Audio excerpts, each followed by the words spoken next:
21-year-old reform of India's civil services pension system that was brought in by the then Atal Bihari Vajpayee government, unveiling instead what it now calls a new unified pension scheme, or the UPS. Only that it is virtually akin to the old pension scheme, with the only difference of the UPS being a contributory scheme with employees chipping in 10% of salary and the government bringing in 18.5% of salary, as opposed to the OPS, or the old pension scheme, with its fundamental problem of the liabilities being unfunded, as it entailed no contributions from employees or the employer, which in time could have led to the government's pension liability to balloon to fiscally unhealthy, if not unsustainable levels. Now, after all, wasn't it the primary reason for the pension reforms?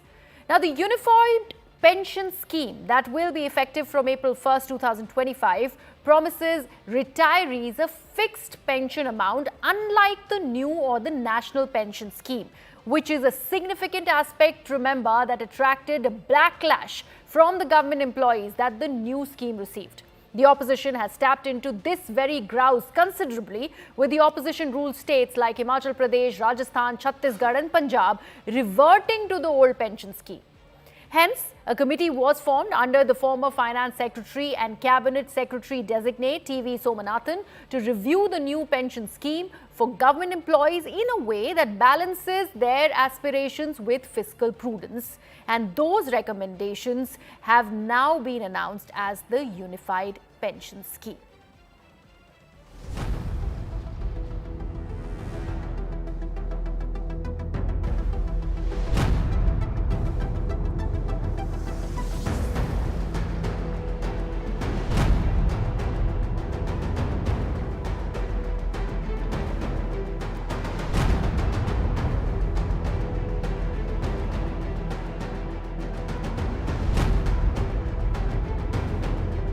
कि unified pension scheme new pension scheme से भी ज्यादा बदतर और खराब है।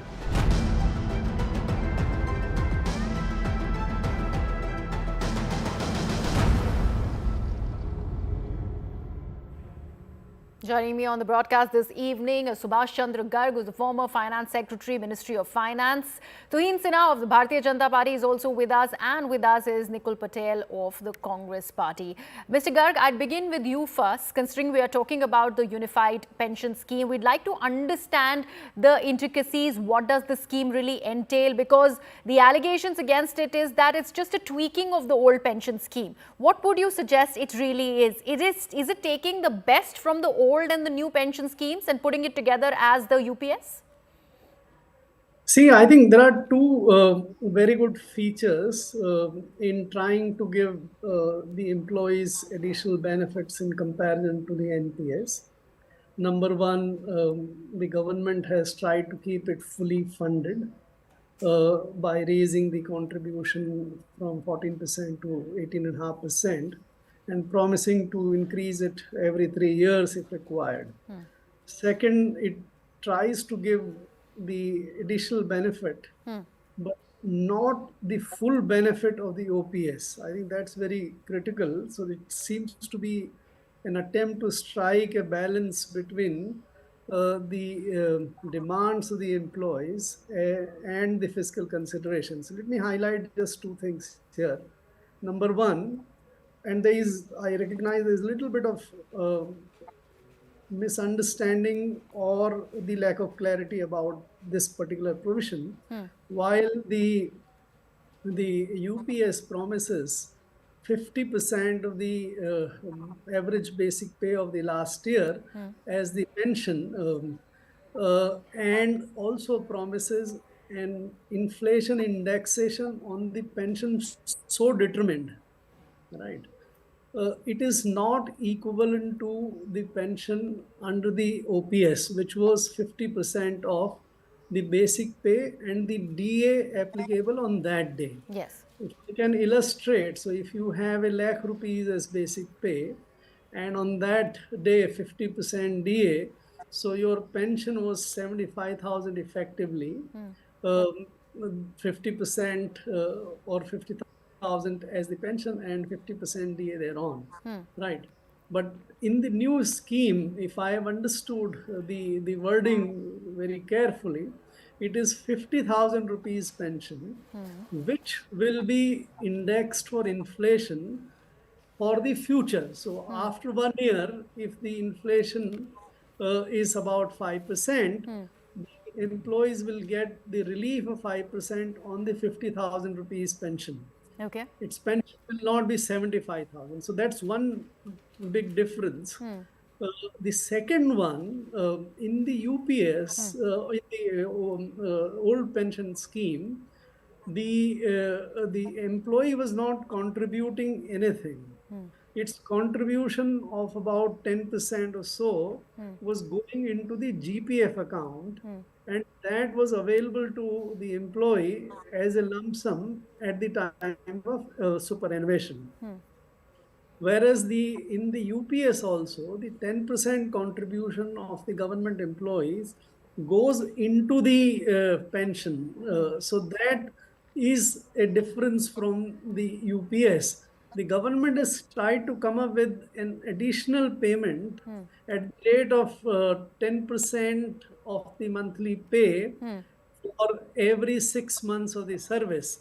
That I understand is an attempt to sort of compensate for the GPF loss or the 10% contribution which the employee will be making, but that is much smaller than the GPF accumulation. But in Right. short, sir, will this sort of deal with the grouse that the government employees are having with the national pension scheme, so to speak, and the fact that these recommendations were made by the special committee that were now implemented, that have been implemented by the government? Do you think it is dealing with all of that while not pushing back on reforms and yet taking care of the fiscal prudence requirement, as was not there in the case of OPS? That was the major grouse. So I would see it from the employees' point of view that they have got a good deal more than the NPS. Okay. So for the present, they would be happy. But since the government has not covered the entire ground of the OPS, very soon, maybe a year, maybe 2 years later, they'll come back and ask for the remaining distance to be covered. Okay, all right. So, for the time being, it's good enough. Okay. But it will not be solving the issue. The long-term problem. All right, Tuhin Sinha, that brings me to you. The fact that the recommendations of this special committee were in fact implemented by the government, the announcement has been made. First of all, why was there, as per the government, this need to look into the national pension scheme that was so gloriously launched under Atal Bihari Vajpayee as part of the pension reforms? Well, good evening, Reha. Good evening, everybody. Good evening. I think the unified pension scheme is a transformative move which needs to be supported by all. Now, while it pretty much meets all the benefits of OPS, it is way superior than the NPS. Just to correct you slightly, the NPS was implemented during Manmohan Singh's tenure. Yes, I mean, it was proposed and, a decision had been taken in principle to implement it, but it was implemented by Manmohan Singh government. And in fact, the Manmohan Singh government had gone out of its way in 2006, 2007 to write to all state governments that they need to discontinue OPS because OPS was considered financially unviable. Yes. Now, if you look at this particular scheme, like I mentioned, it retains all the benefits of OPS and is way superior compared to NPS because of the assured nature of the pension. Now, in NPS, one concern which many employees had was because 40% of the total amount which was due to them was in the form of investment in annuities and pension thereof. There was this element of uncertainty. It would go up depending upon the market performance or come down.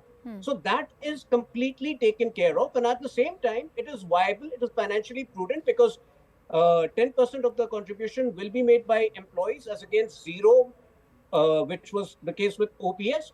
And the government contribution has been increased from 14% vis-a-vis NPS to 18.5%. Now, if you look at the total figures, for the first year, the total amount required for implementation of the scheme would be 6250 crore, which is pretty much manageable, which would be factored in the budget.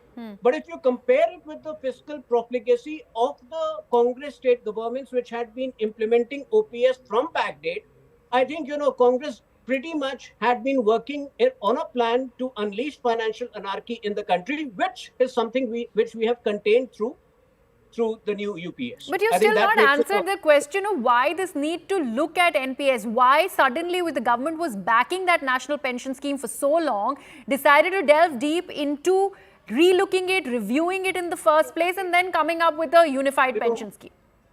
First of all, this committee to review the pension scheme of NPS was constituted way back in April 2023. Yes. So it's been a good 17 months. Now, the point is this government does not consider it a political thing at all. Otherwise, ideally, like the Congress party, we would have hastily implemented it before the elections in 2024, in March. The fact is these things are above politics, and I can tell you that even the Congress party realizes that it is a way superior scheme. They have no answers, and that is why they are. But yet the opposition and in turn the Congress party is accusing the Bharatiya Janata Party and in turn the NDA government of announcing these schemes right ahead of the assembly elections. We already have the dates for Jammu and Kashmir. So like I said, ideally we should have done it in February, March. There are elections throughout the year. In fact, there are elections every 4 months you have an election till February, till March, April 2026. And that is one of the things you can't manage because assembly elections are due every 4 to 6 months. Okay. Allow me to also introduce Anmol Panwar, who is from the Aam Aadmi Party, who's also joined us on the debate. But before I go to you, Anmol, let me actually bring in Nikul Patel of the Congress Party. Nikul, I really want to understand what is the Congress's grouse on UPS? Is it the announcement? Is it the timing of the announcement or the scheme altogether? See, ultimately, if you see, after 2004, the Bharatiya Janata Party government was backing NPS and they were telling that this is the best policy, it is related to everything and you will get good benefits. But after COVID, what happened is that people have realized that how much amount they are getting at pension. I have few cases to quote on where a school teacher was after death, her family got only 3,000 rupees a month. I have another principal school who retired from the services and he's only getting 10,000 pension. So now people have realized that the demand grows for old pension scheme. Congress as a government has always tried to support the old pension scheme and we have demanded so many times to the government. But Bharatiya Janata Party was not able to fulfill that demand. If my friend is telling that it is implemented by the Congress, then I should ask him that why they have not turned up to the old pension scheme. Even when in Chhattisgarh government had implemented old pension scheme, they have tried to stop that by telling that NPS deducted amount will not be adjusted anywhere.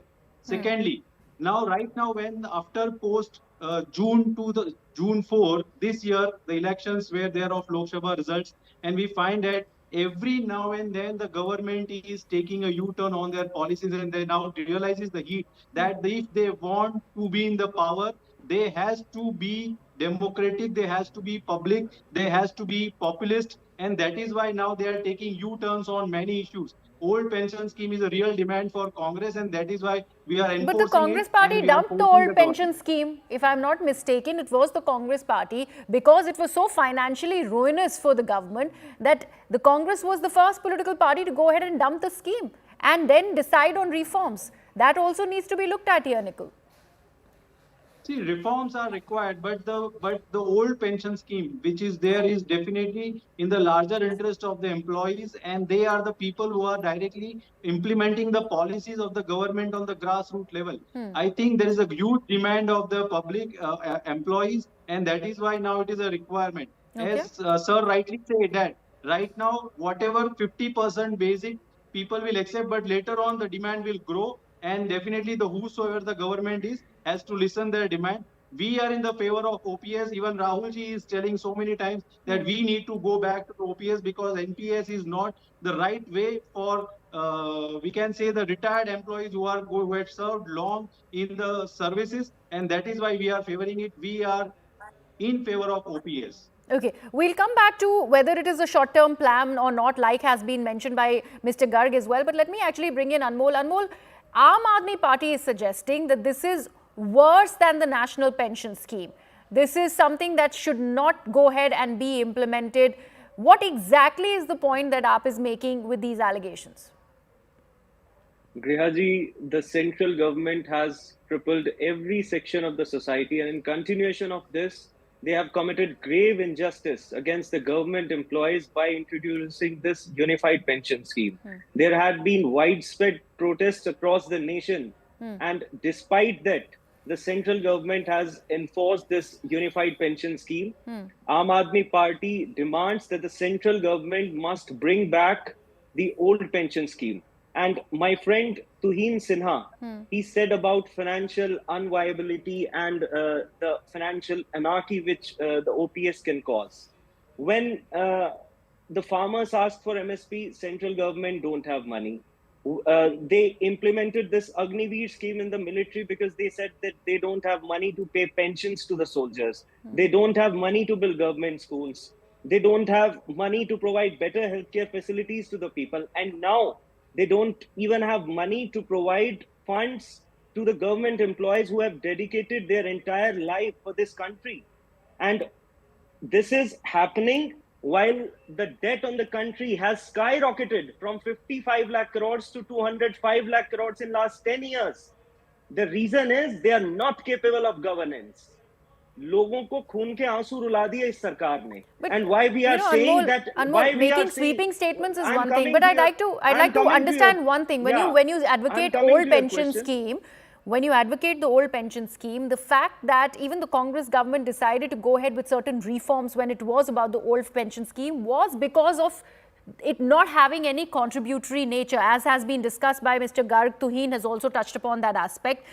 And that was costing the state exchequer, costing the exchequer. Otherwise, in other social reforms that were required, whether it is about education, whether it was about health, everything else was bearing the brunt because of the money that was to be given as part of the pension. And that was coming in from the exchequer. And that was a major problem, and that's why these reforms were needed. Don't you think? Mr. Garg, would you like to come in on this, sir? Do you think a rollback to an old pension scheme is financially viable at the moment, as is being alleged by the opposition? See, OPS was financially irresponsible. It had a very bad effect on the finances of the government, especially the state governments. I was in the system in 2003-4 when we faced enormous difficulties in all the state finances. Treasuries were closed for months. We were not able to pay salaries of the people. That was the time, that was the difficult days when the government of Atal Bihari Vajpayee government and Yashwant Sinha and Jaswant Singh as minister, they conceived and with great difficulty and opposition brought this much needed NPS reform. I'll give you just brief overview. OPS is about 3 times costlier than the NPS. And that was a very big reform, very difficult reform, but it was successfully brought in. And also a lot of kudos to the Manmohan Singh government, which carried on that reform so successfully and brought all the states together. And the country could move to this big reform as a whole, barring 1 or 2 states, all other states have accepted. However, as the number grew in the NPS, as now it's about 23 lakhs in the center, Yes. and about 35 lakhs in the states. As the number grows, the political parties' interest in converting that into their vote banks is what brings this fiscally responsible attitude into the Congress did it in many states. Government of India started buckling under. First, they raised the contribution from 10% to 14%, trying to say that this might buy them 50% of the basic pay pension. That did not work out. Now they have conceded and gone and given the 50% assured basic pay as pension. This will have a lot of consequences for the nation. The only good thing which the government has done is to make sure that this remains fiscally funded. And that is what it deserves credit for. But the fact that this has opened the floodgates for movement towards the OPS, Yes. that's why initial stage I said this is temporary. For after some time, the employees will come back, and as it now appears across the aisle, all the parties are increasingly moving towards OPS. And sooner than later, like we had on the one rank, one pay, we will also have, and with all its disastrous consequences. But, and the point that Anmol is making, and Anmol, I'll let you come in here, also the fact that, let's say paramilitary for that matter, not everyone in the government services has 25 years of service, and that probably will not make them liable for that amount that is required. So what will you say to that, sir? Anmol wanted to make that point here. Anmol, quickly make your point, then I'll go back to Mr. Garg. Grihaji, the division bench of the Honorable Delhi High Court, led by Justice Suresh Kait and Justice Neena Krishna Bansal, categorically directed the central government that they must issue a notification stating that paramilitary forces will come under this old pension scheme, although it has been stayed by the Honorable Supreme Court, but the matter is sub judice. Even the courts agree that old pension scheme must be applicable to paramilitary forces. The age has been increased from 20 years to 25 years. Yes. As per law, they are entitled to take VRS at the age of 20 years. However, they'll be forced to continue for the next 5 years to avail the benefits of this pensionary scheme. Secondly, in cases of a retired employee, their families will now receive only 60% of the pension. However, in the old pension scheme, they continued receiving the pensionary benefits as they received earlier. And the third point is that earlier there were no deductions which were made during the old pension scheme. And you're talking about the paucity of funds. You have a governance model in Delhi where the budget in last 10 years has increased from 36,000 crores to 76,000 crores. And despite that, we are giving the citizens free electricity, free water, world-class education and healthcare facilities. Okay. So पैसे की कमी नहीं है, नीयत की कमी है. Okay, Tuhin, would you like to come in here? Aam Aadmi Party's main allegations, forces are not going to be benefiting, especially paramilitary. What do you have to say about that? It is very selective in its approach when it is about the pension reforms. I would go by what the erudite Mr. Garg has said. He has very clearly said that OPS is financially unviable. And I think anybody who understands economics, but of course the architects of the liquor scam, if they pontificate on economy, then good luck to them. Please be But specific. Please be specific. Okay. If you want, Let him respond. Anmol, let him respond. Yes, Tuhin, please. Anmol, he's making a point. Let him respond. They pontificate, and let me put this on record that Agniveer has nothing to do. The introduction of Agniveer has nothing to do with the pension. Pension will be paid 30 years later. Fact is that after the Kargil war, a specific committee had been initiated, had been set up to look into reforms. Now, if these people don't have the courage to initiate reforms, and we have the courage to initiate reforms and update and make our forces a lot leaner, a lot younger, and up to date for the best military warfare, is that a crime? I think these people should have the courage to take the reforms. And I think, I repeat once again, please don't barge in like this. Have basic courtesy. Tuhin, you mentioned what Mr. Garg said. Mr. Garg has also said, and he's a little worried about this aspect, that slowly it will be a pushback that you will receive from the opposition, and it's moving back towards the old pension scheme, which again, for the cost of repeating myself, is not physically viable for the entire nation. Do you think that U-turn charge that the opposition is making against the Bharatiya Janata Party and the NDA government stands true in this case? The Congress party as of today has a very clear twofold agenda, which is to divide the country on caste lines and unleash financial anarchy like the way they're doing in Karnataka. And that is one of the reasons why we have given the option to certain state governments. They can continue, till the time they are not convinced about it, but they will see the difference in the results. The Maharashtra government, in fact, is the first government to the cabinet to immediately approve of UPS and will be implementing it in the state ASAP. So any state government which means well for the country and which wants to keep the state's finances under control. And again, my friend was from Aam Aadmi Party was lecturing on the country's debts. He needs to understand that debt of a country is always seen vis-a-vis the GDP. And that ratio for India is pretty much under control if you compare nations like Japan and America. Okay. So these people Okay, are I'd let accordingly. Nikul Patel of the Congress Party have the final word. Nikul, would you like to respond to all of this? And I really am not able to understand what is the Congress's stand at the moment. On the one hand, your leaders are saying that we want the OPS back. On the other hand, you are saying that we are not against the unified pension scheme, but we are against the timing. So where is the Congress on this? See, if you see what Bharatiya Janata Party is claiming that the exchequer is not going to get money to pay the pension, I would like to say I will deny. Right. So if you see the person who is working for a government and its increment and its promotion in long 25 years, it's a responsibility of the government to go with the old pension scheme. Now the timing. Why timing? Because if you see government is taking back on every policies they are coming with by the opposition, opposing it on the floor of the parliament. And that is why now Bharatiya Janata Party is feeling that if we are not going to be populist, if we are not going to make the policy in the larger interest of the people, then they have to face the heat during the upcoming elections as they have That's the faced the heat U-turn charge, in but I still 2020. have not received an answer from you, Nikul. Are you okay with the UPS scheme, or do you think there has to be a rollback with the to the old pension scheme? What is the Congress's stand on this?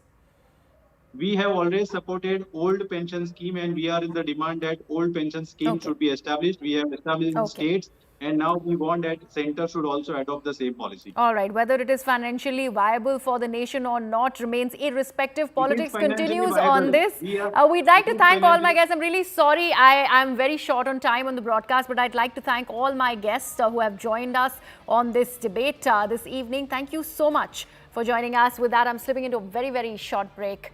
And news and updates continue on CNN Music.